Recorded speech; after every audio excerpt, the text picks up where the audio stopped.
Syarat orang yang memandikan jenazah diantaranya beragama Islam, berakal, sudah balik, berniat memandikan jenazah, mengetahui hukum dan cara memandikan jenazah, terpercaya, amanah, dan mampu menutupi aib dari jenazah.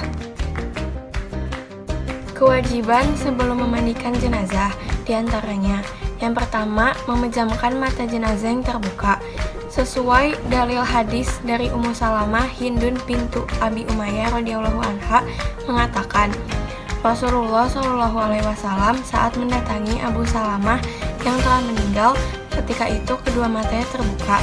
Maka Nabi Shallallahu alaihi wasallam pun memejamkan kedua mata Abu Salamah dan bersabda, sesungguhnya bila ruh telah dicabut, maka pandangan matanya mengikutinya. Hadis riwayat Muslim nomor 920. Yang kedua, mendoakan jenazah. Yang ketiga, mengikat dagu jenazah. Yang terakhir, segera mempersiapkan makam. Memandikan jenazah termasuk dalam syariat mengurusi jenazah umat Islam sesuai dengan hukumnya, yakni fardu kifayah, yakni wajib dikerjakan, tetapi bila sudah ada muslim lain yang menunaikan, berarti kewajiban menjadi gugur. Memandikan jenazah menjadi tidak wajib dilakukan bila meninggal dalam jumlah terlalu banyak, seperti korban peperangan layaknya kisah Nabi terdahulu dan bencana alam. Jenazah yang wajib dimandikan seorang muslim atau muslimah ada tubuhnya. Kematian bukan karena mati syahid, seperti pemenangan membela Islam di zaman Nabi. Bayi selama bukan bayi yang meninggal karena keguguran. Orang yang berhak mengurusi jenazah: 1. Orang yang diwasiatkan dengan syarat orang yang diwasiatkan bukan orang fasik atau ahli bidah. 2. Ulama atau pemimpin agama. 3. Orang tua dari jenazah tersebut. 4. Anak-anak si jenazah ke bawah. 5. Keluarga terdekat. 6. Kaum muslimin. Urutan jenazah yang berhak memandikan jenazah adalah: 1. Keluarga yang masih memiliki hubungan keluarga seperti kakak, adik, orang tua, anak laki-laki, atau kakek. 2. Sang istrinya.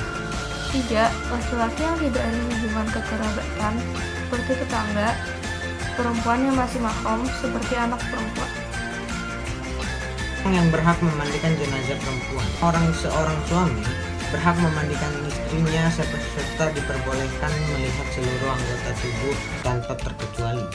Perempuan yang masih ada hubungan kekerabatan seperti kakak, adik, orang tua, anak perempuan, atau nenek. Dan yang tidak boleh memandikannya adalah perempuan yang tidak memiliki hubungan keluarga seperti sepupu, perempuan, dan tetangga, dan laki-laki yang masih mahram. Niat untuk memandikan jenazah laki-laki dan perempuan. Saya niat memandikan untuk memenuhi kewajiban dari mayit dalam kurung laki-laki dan perempuan ini karena Allah Ta'ala. Rasulullah Shallallahu alaihi wasallam bersabda, hendaklah orang yang meninggal di antara kalian dimandikan oleh orang-orang yang terpercaya. Hadis riwayat Ibnu Majah. Meletakkan jenazah dengan posisi kepala agak tinggi. Orang yang memandikan jenazah hendaknya memakai sarung tangan, ambil kain penutup dari jenazah dan ganti dengan kain basah agar auratnya tidak terlihat.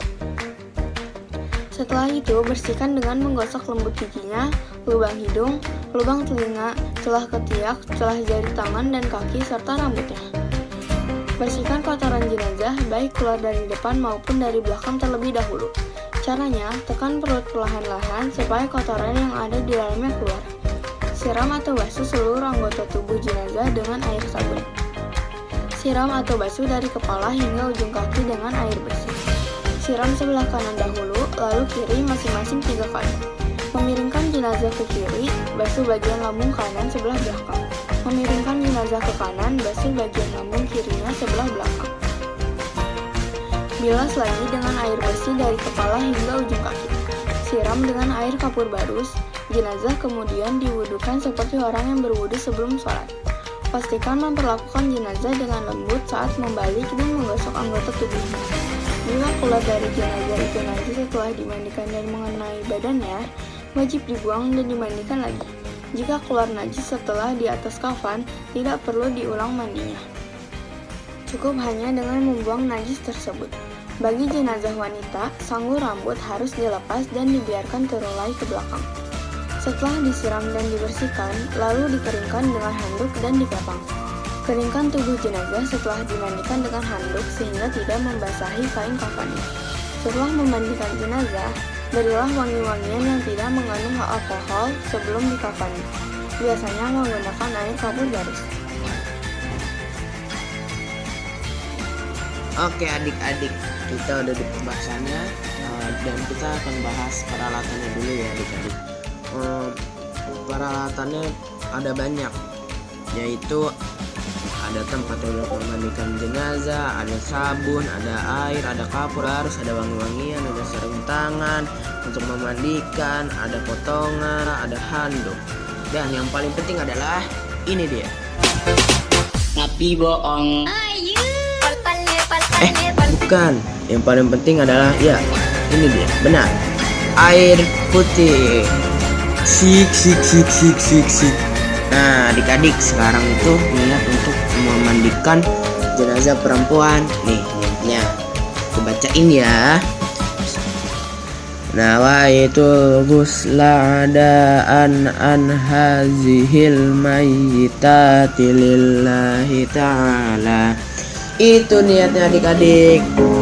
Sekian dari saya. Assalamualaikum warahmatullahi wabarakatuh adik-adik.